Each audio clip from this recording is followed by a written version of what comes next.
Hello everyone, my name is Brandon Majosi. I am from eThekwini. I'm currently in India right now. This is where I'm locked down in a holy city called Vrindavan, Mathura. This is a very old city, it's a historic city. This is where Lord Krishna was born. When the breakout started of COVID-19, I was in Mayapur, West Bengal. And things were not as serious as they are right now in the whole world. And you started hearing the whispers of this, that, and it was such a confusing time. And then boom, it started in South Africa. Numbers started growing, and I was so concerned for my loved ones who were back home in South Africa. And it was such a scary moment because you never know what's gonna happen. And this virus, we didn't know much about it. When the government took its decision to lock down the country, I was very excited. I was one of those people who were out on Twitter advocating for it to be shut down.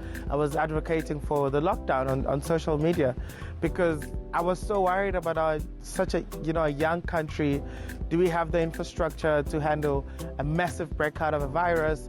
Do we have, are we prepared, I was so worried. And my reaction when it happened, actually, that the country was going on lockdown, I was very excited.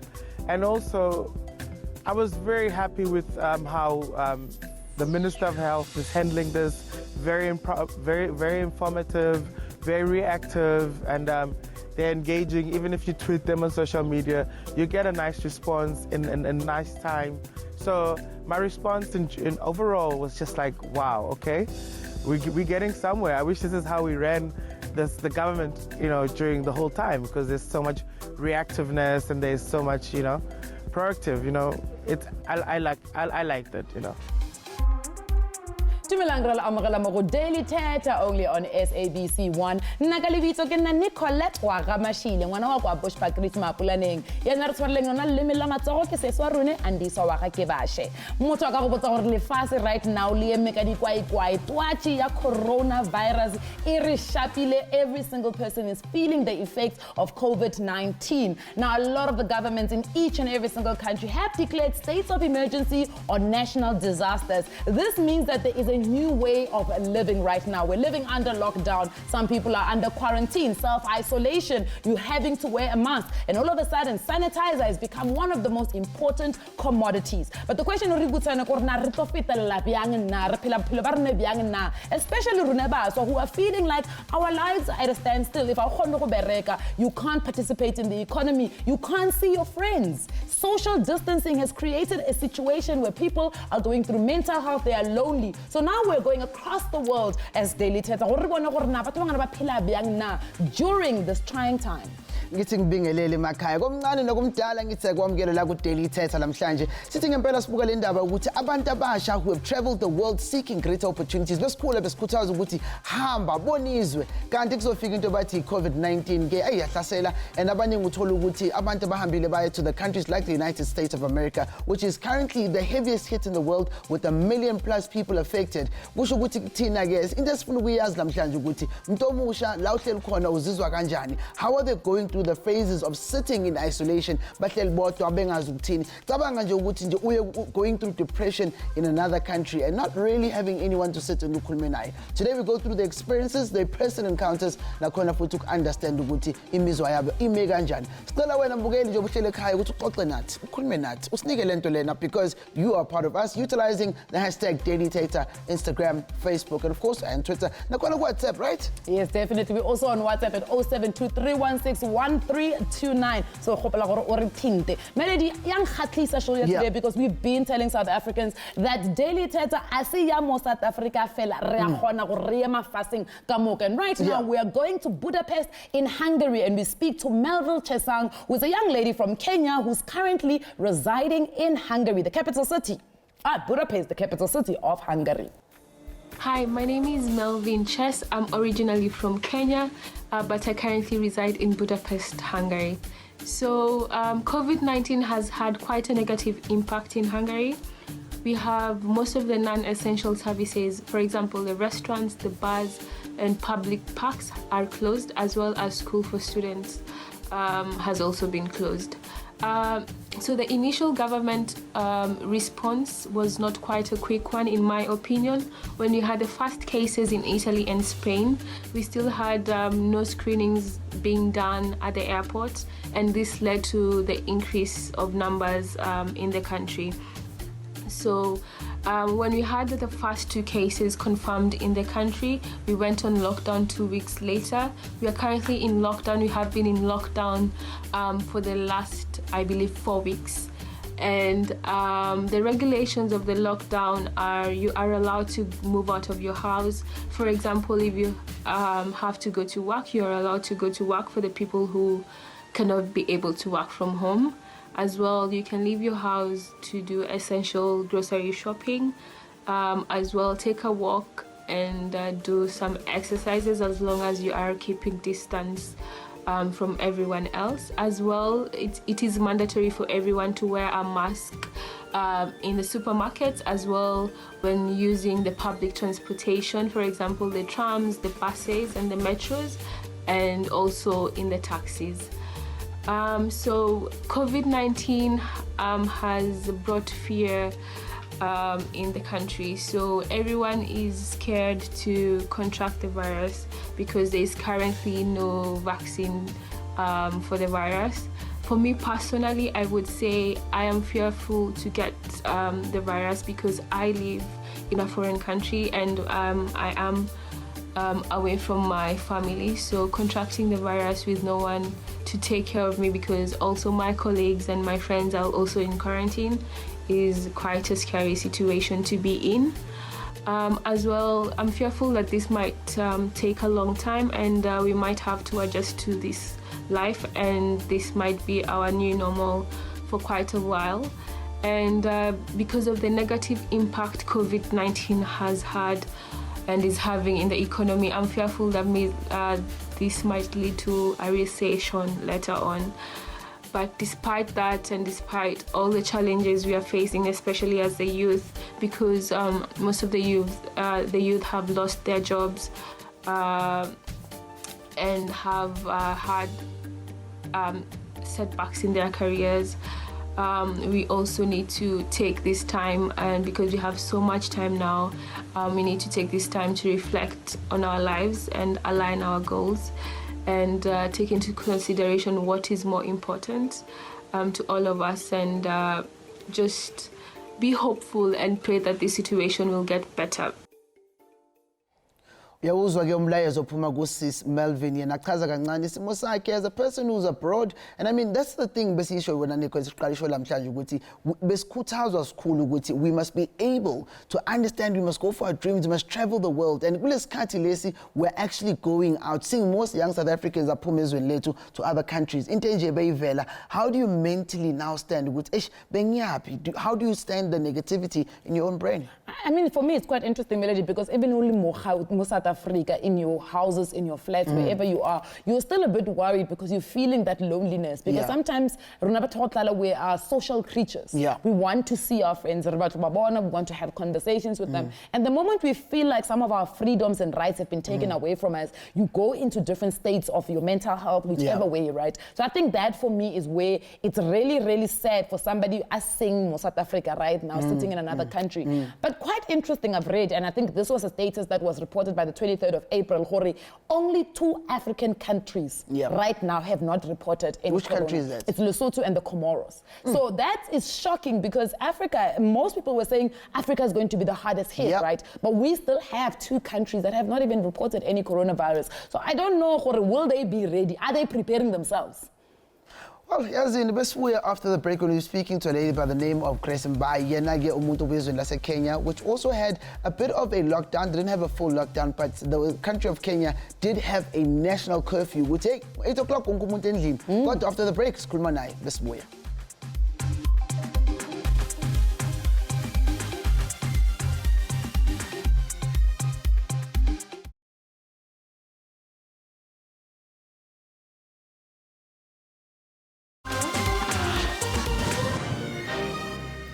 Welcome back to Daily Thetha. Ka di bigeng tsa mathomo re go ka yona twatsi ya coronavirus rile raba with a young South African woman aleng aya go Kenya and had to be in mandatory quarantine because that was what the government had put in measure, and unfortunately wile atseya bophelo ba re because she could not handle the conditions of the quarantine facility. Nakhona futhi besizwe indaba yakhona ukuthi nale ndaba ehleli kuyona beka lokho complain usisasho ukuthi man she didn't trust and she didn't believe in the facility that was then offered to her ngaleso sikhathi ngoba ukuthi ke na izinto show before hamba, and we do say of course may her soul rest in peace at this very time in these sad times. Kodwa ke sithola ithuba ukuthi to speak to a lady by the name of Grace Mbai, who is from the health sector when it comes to speaking about what's going on of course in the country of Kenya. Oh yeah, so the suicide case was a very unfortunate situation, and I think it was a wake-up call for the government on what is going on in these quarantine facilities. Because as much as there are problems in these quarantine facilities, like the deplorable conditions, the costs, because people are footing for the bills at these quarantine facilities according to your pocket. So I think that is putting a strain on people financially and emotionally. So it's becoming triggers for mental health problems such as depression and anxiety. And I would attribute this to what caused that suicide case and what is happening in the quarantine facilities right now, as well as not having the support of family, because you see when you're in quarantine you're with strangers most of the time, so you don't really get to see your family for a whole 14 to 28 days for some people. Yeah, so the first time Kenya experienced, or the first time we had a case confirmed in Kenya, there was a bit of anxiety and a bit of panic. This was because we did not think it could get to us. You know, there was this theories of, yeah, black people are immune, it cannot get to Africa, all those theories going around. So when the first case was confirmed in Kenya and it was a Kenyan, people went into panic.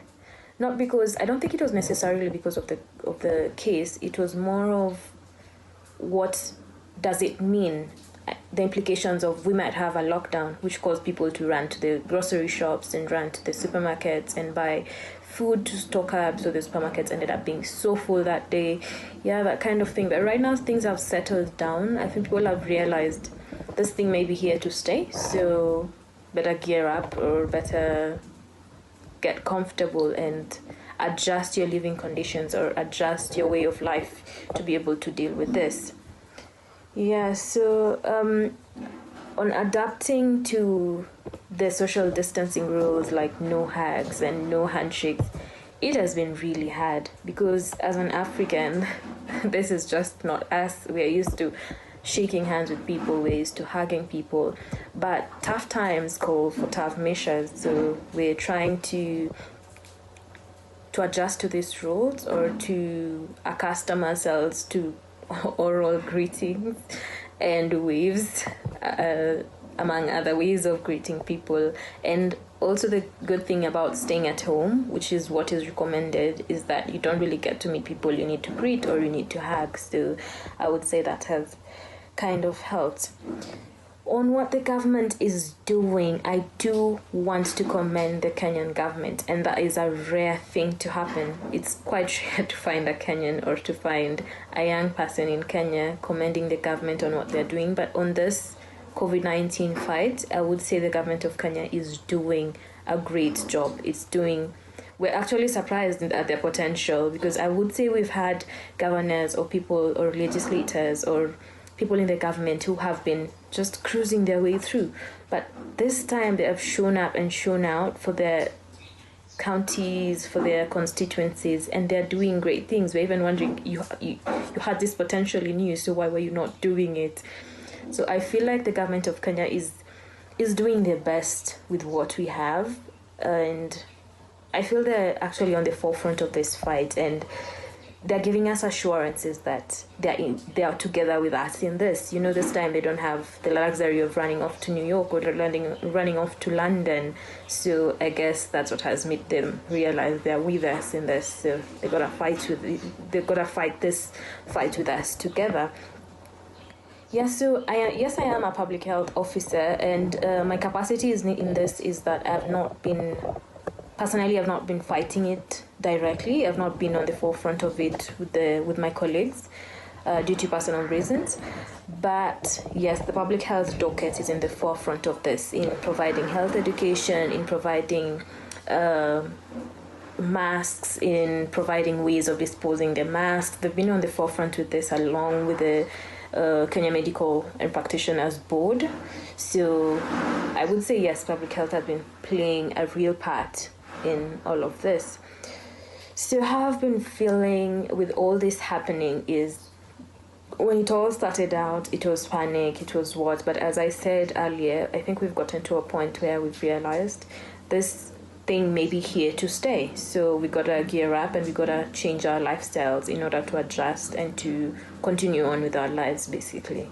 So se nkwisa pele go ba ka matlamele di go re motho wa mo South Africa, a young lady o ile a gwela lefaseng le lengwana, and it's you know, it's really just due to the conditions, because se o strailing ke se o strailing. So can you imagine now having to be in quarantine in a country that is foreign to you, number one, but also in situation that you actually are very unsure gore o tlo gona go tswa or not. We do not consider how favored we are in various parts of the country, because not all countries have such medical systems that we have in Africa alone. But at times we need to be able to understand that we need to also move forward with time and invest in our health, because without health we have no resources, we have no sources of people to grow and to expand our population. I'm not gonna lie though, I'm really curious go kwa gore na this facility ba yang ga yona e byang gore motho a ka shinya a tsa bophelo ba ge. I can't imagine, you know, being that frustrated uli in another country. What was happening in that facility, because we hear gore there are certain other people ba ba tulanga tsona the facilities who are also complaining. So how, you know, what standards is this facility, you know, complying? Because it can't be that it's that bad. When ucabangani, do you feel Africa as a whole understands the importance that we need to put into our health sectors and stuff that allows us to be able to be assisted in times of need like this? And the most exciting part is, what can we as the youth do to help health sector facilities as volunteers? Hi there. My name is Thetha Rakhwale. The coronavirus, also known as the COVID-19 pandemic, has caused a huge impact in our country, because since the spreading of the virus began to increase so rapidly, a lot of activities and facilities were either forced to be put on hold or to be cancelled altogether, which has caused a huge frustration in our economy. In the beginning, I did not see people taking this virus thing serious. But manje mangiphuma ngiyabona abantu bafaka ama-glove, abantu bafaka ama-mask, abantu baphethe ama-hand sanitizer, which is actually a good thing. But unfortunately for thina abanye abasebenza ema-restaurant njengama-DJ, umsebenzi awukho. But what's most important ukuthi thina kumele sihlale siphephile, ukuthi ngalelo langa nje mabathi kuyavulwa siyabuyela emsebenzini, sibuyela siphila and sibuyela siphephile. So to you ohlele ekhaya, stay safe, faka imask yakho, faka ama-gloves mawuphuma, geza izandla, and you'd rather be safe than sorry. So to avoid being a statistic, don't be ignorant, listen to what they tell you, and stay safe. Yazi ngiyajabulisa ukuthi wazi nina enhleli emakhaya, you are active, you are participating in the solutions and the conversations. Futhi nakhona le ndlela ama-video amaningi ngakhona azange ngizothola ukuthi wadlale wonke. Bongayibonanga ngakho siyaxolisa, kodwa it could be next. Melody, I think for me what's really scary is the fact that the numbers, the numbers are the different countries, what do they look like right now, because this thing is still moving. But when we come back from the ad break, we're going all the way to South Korea to speak to a young South African who's currently living there. But all this after Papacho.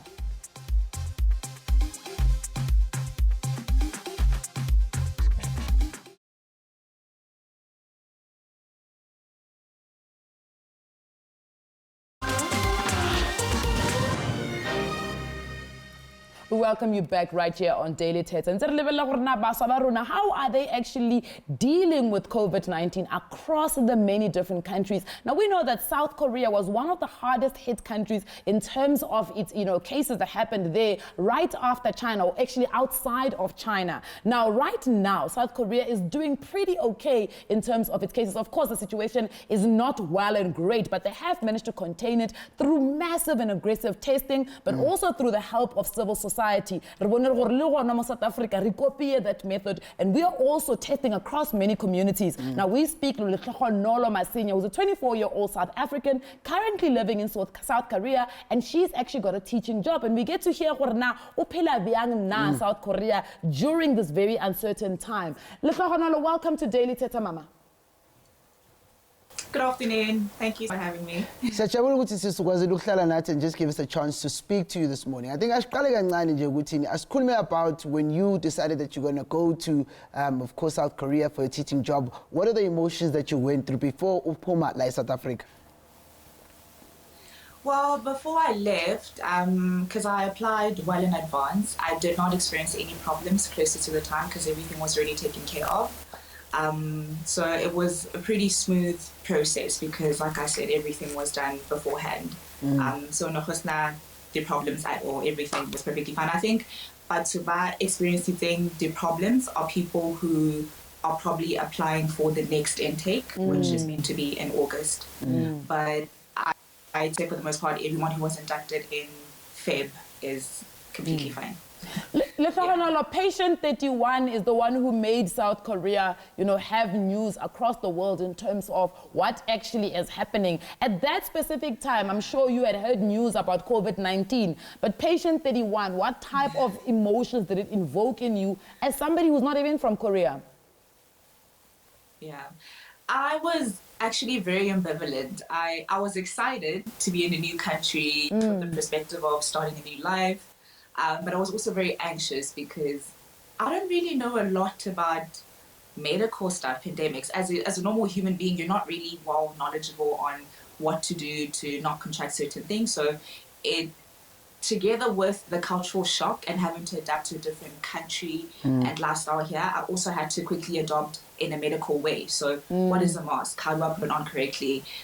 Where do I stock up? Are there any vaccines available to decrease the chances of you contracting the virus? Like it was pretty chaotic, if I'm being honest. But I think with the help of the facilitators from the program that I'm a part of, we were highly assisted in just regulating our stress levels and be consistently informed on what's happening and what the appropriate steps to take were at each given point in time. So it was very helpful in ensuring that all our needs are met. Nice. Well, Swami, when all of this was happening and at least you had people supporting you, when everything was so you won, so cabanga, did you feel like maybe I made a bad decision coming here, or maybe as in Lana? Like, how did it feel like? I felt so regretful.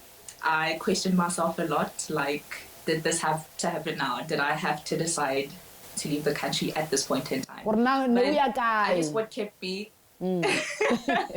Exactly. But I think what kept me sane is the fact that Nikisi won number one from South Africa. So I do have other fellow South Africans with me here. So already off the bat, we established, a protective line and the social media groups. So in our WhatsApp groups and our Kakao Talk groups, where we basically check up on each other. And that felt affirming because it felt like Haki won. As much as I'm away from home, I'm not the only person who misses a specific feeling or who is feeling lonely, at a time like this. So it was really reassuring to know that other people are in it with me. And did you feel at any point, abantu felt like they weren't happy to have you there in terms of, never mind the people you're working with, I mean, just the environment of South Korea? Because we've heard a lot of rumors, right? When abantu? Ooh, very well. I don't have any complaints at all. The people in my community are actually more intrigued. So I think their interest is not at all malicious. What I love about them is the fact that they are so willing to learn. So I am the only person who's from Africa in general, because there are other talk scholars who are from other countries, other parts of the world. But I think what I appreciate about the Korean people in my community is their willingness to learn. They want to understand who I am. They want to understand where I'm from. They want to understand parts and little pieces of my culture, my background, what I'm about. So I think I have not at all experienced anything bad, which I'm very grateful for.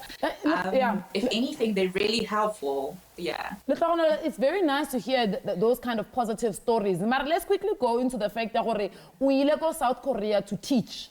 Now, during a lockdown, how do you teach? Were there online ways for you guys to teach? I mean, how did you carry on doing your job? Okay, so the government issued a statement to give options about how different schools can carry out their teaching during the pandemic. Okay. So the options are through audio phone call, Okay. video phone call, and online teaching. Okay. So my school has adapted the online teaching method. So every day, when I get there, I have to record myself teaching content, whether it be reading a book or teaching very simplistic content. And then I upload it online so that the children are able to retrieve it whenever they need to. And sometimes we do activities, depending on the day really. But I always discuss this with my mentor teacher to make sure that the content I'm teaching is the kind of content they're able to understand without me being there. But the schools are very supportive. They provide all the equipment. They make sure that I have everything I need when I need it. But I'd say it's been a very enlightening experience because not only is it my first time teaching, but I have to adapt to teaching differently than what you actually be trained for. Sorry about that. Just another question. We look at the support from the facilitators of the actual program that got you to South Korea. How has the South African embassy been? Have they reached out to you guys to find out how you are doing? Have they given you some sort of support? Well, I've only heard rumors about South Africa reaching out to people, but I haven't directly been in contact with anyone from back home. No. And the embassy? Yeah. No, I have not heard anything from the embassy either. So, like, I'd say I receive more messages from the government here than I do from home. Hey, Sisi, lalela, if manje ngathi nje upresident wethu athi yazini siswami sifuna ukuthumela ibhano yezokulanda, ungavuma na ukuthi kulanda or right la uhleli khona? Hayi, you're right. Siyabonga siswami, sicela ukubonga kakhulu ukuthi for you to speak to us, we really appreciate it. And of course, thank you. 24-year-old out in, of course, South Korea. Kodwa kwamanje, we're going to take a quick break and besibuya ungayindawo sizobe sila.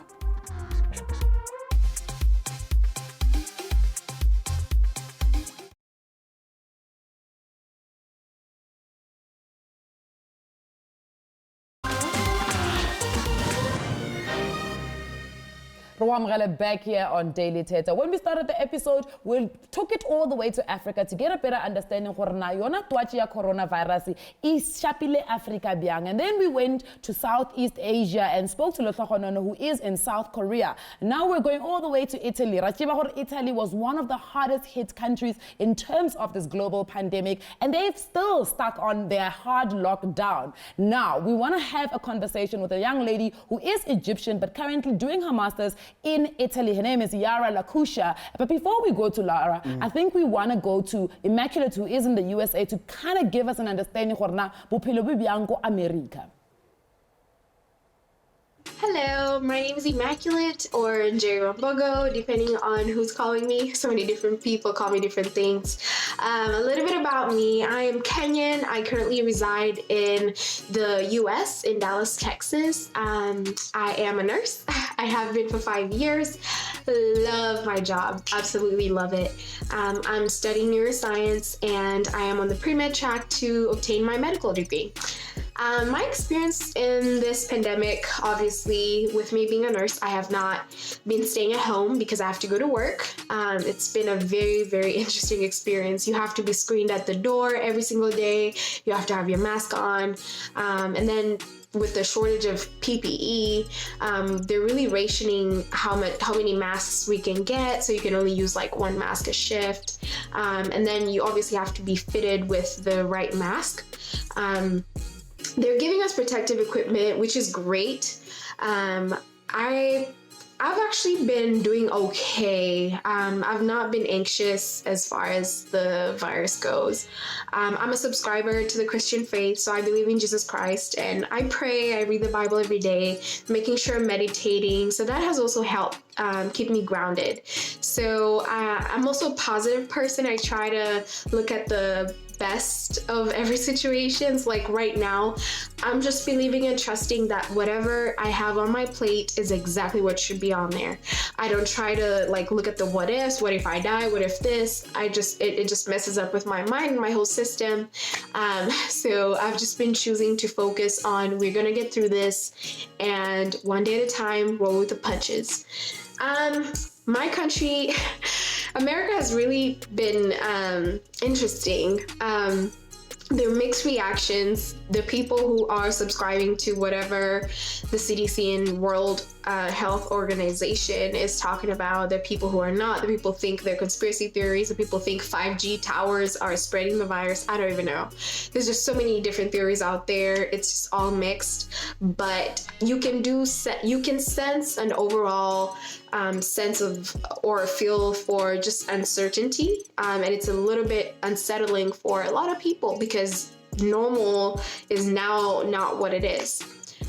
So the only concern that I have right now is my state is opening up small businesses like salons and barbershops, which is concerning because we just don't know. With history of pandemics, you just don't know if there's going to be like a second wave of a mutated version of the virus. We don't know if the people who got it before can reinfect other people.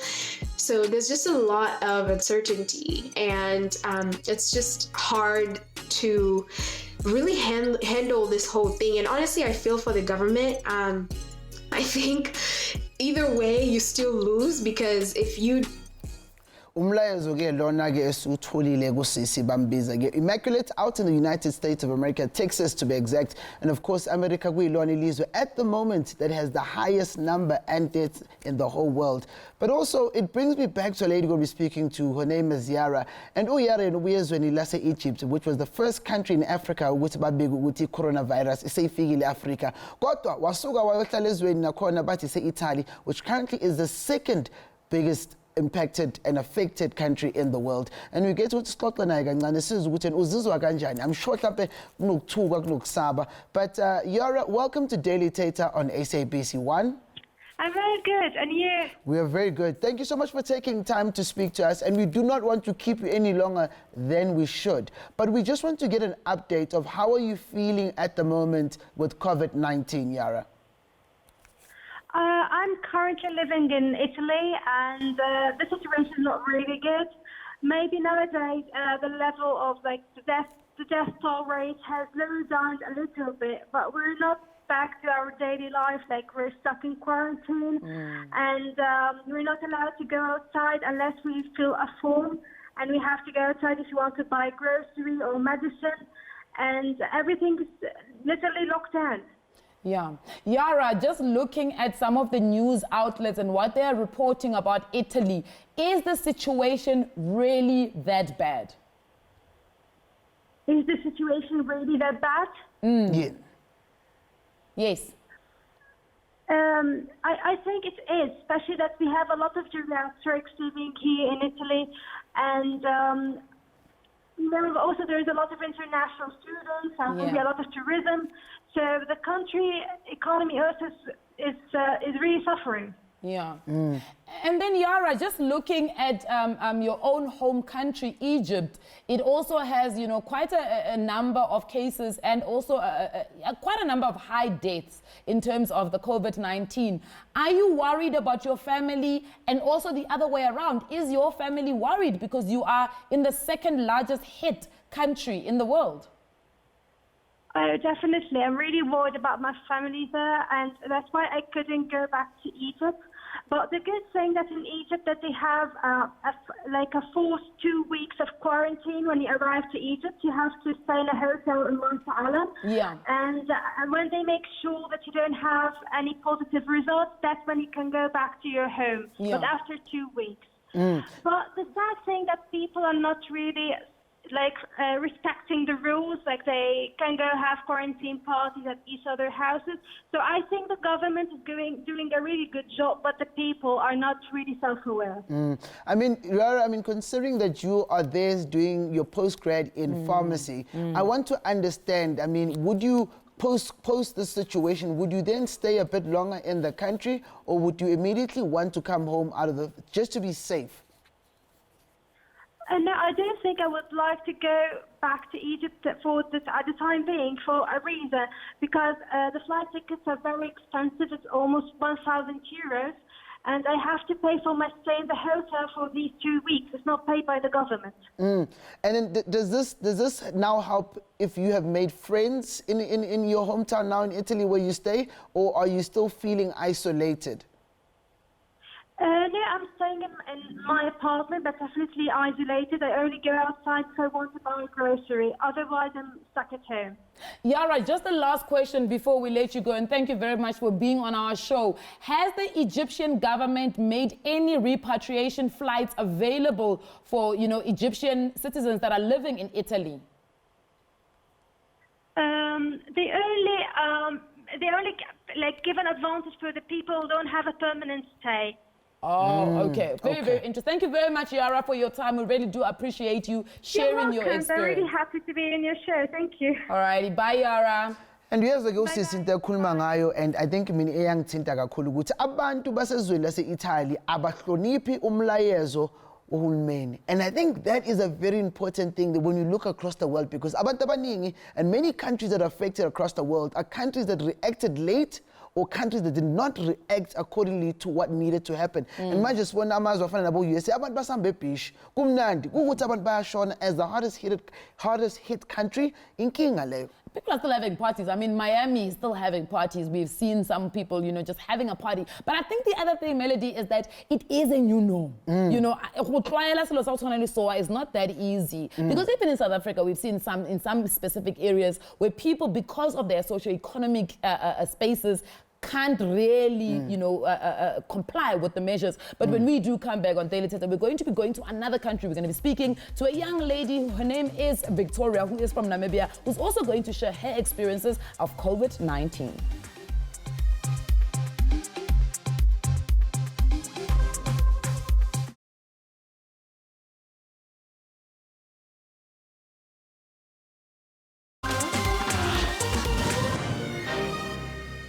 Welcome back to Daily Thetha. Sajabulu ukuthi ukwazi uhlale nathi till this point of the show. As we wrap up our conversation namhlanje Sambilia, amazwe esakhuluma nabantu abahlukene basitshela ukuthi njengabantu abasha in different countries, what have they gone through when it comes to COVID-19 and experiencing the emotions kulesikhathi. Sithi sithole ithuba ukuthi we are back home in Africa, and of course at this point in time speaking to someone who's in a country that has recorded amongst the lowest numbers of infections. Kodwa hayi local infections phela, but also as far as we know, no deaths have been registered according to the World Health Organization. Kodwa sithole ithuba ukuthi sikhulume ne-filmmaker who gets to speak to us about how she's experiencing as umuntu omusha. We welcome onto the show at this point Sis Victoria Naholo on the show. Welcome, Sis Victoria.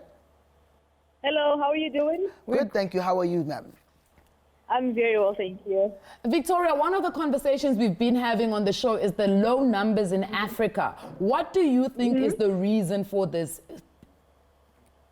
Oh my goodness, that is it's a wonder, because different experts are saying different things. Some people are attributing it to climate, to age dynamics, to behavioral patterns. Some people are attributing it to our fragile health system and the fact that we probably don't have adequate testing equipment. But whatever reason it is, I'm just grateful. I just thank God that, it's not as catastrophic as Gates predicted.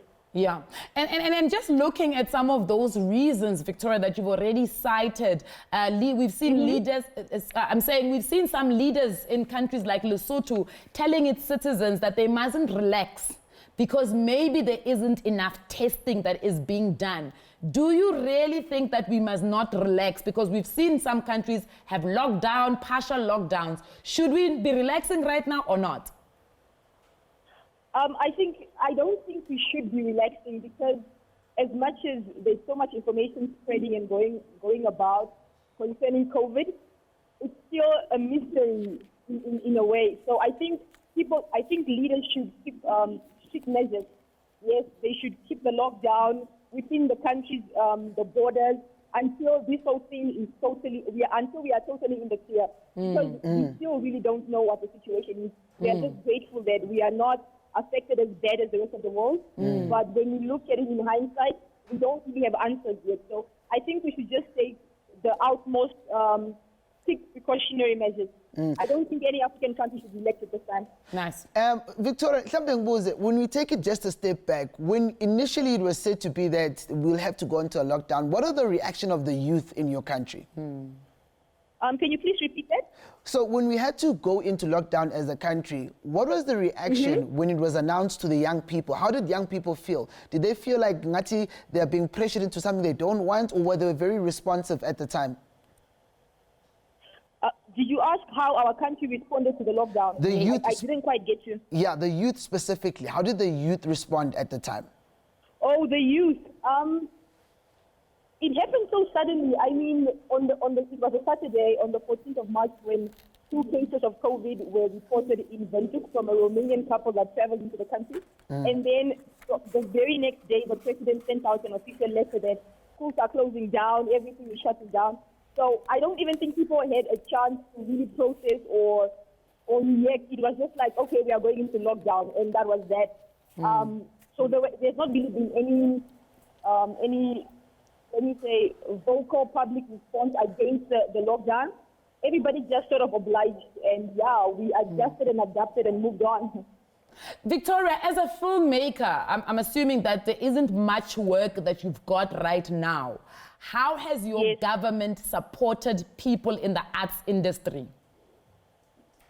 Yeah, that's a conversation that is still going on and talks are going on. But, and definitely like artists and freelance creatives like me have taken a blow because most of the projects we're working on have been cancelled or suspended and such. But right now, the National Theatre of Namibia, in collaboration with the Namibian Arts Council, are doing a project having an initiative to actually help out the artists and give them some form of relief and grant. No, that's nice. And would you say at this stage that people are now really accepting what is happening? Do you feel that people are not falling to depression, falling to a level of high anxiety? And do you feel that people are actually able to adjust at this time? Oh my goodness, I think everybody is just is coping as best as they can because you don't really have a choice, right? It's not like, this is not like something that you can fight. Who are you going to fight? Are you going to fight the government? Who are you going to fight? Because your enemy is invisible, right? So it's something that people just have to cope. You know, everybody's finding a way to cope because, it's a difficult situation, and it's affecting people in different ways, you know. There are people that are affected far worse than others, depending on your socio-economic bracket, where you fall in that bracket, and also age-wise also. But I think everybody is just doing the best they can, and it's just important to have a really good social structure right now, be it family, friends, church, obviously online. Please. but at this point, it's just good to have, you know, a good support system around you. You know, if you're feeling a bit low on that day, you can talk to a friend, you can talk to your pastor, to your parents, to whoever you can, you know. But people don't really have a choice. Everybody just has to cope as best as they can. You know, what you maybe want to ask also is that the education part of Namibia's structures, I mean, have you guys adopted the online systems like many other countries have done in the world? Or are you guys going to delay your academic system as far as the government has communicated? It has officially started on the 20th of this month. It's on the 20th of this month. So schools have implemented that. I teach part-time at the College of the Arts, script writing there. So we have definitely rolled out some systems and stuff like that. But I guess it's a way to move forward. So we just don't stay stagnant because of COVID. But the reality of the matter is there are still people that, especially in the informal settlements and in the rural areas, that won't have access to this. So it's sort of makes education a privilege now, you know, although it's public education, which is a whole other problem. So, yeah, it's a tricky situation.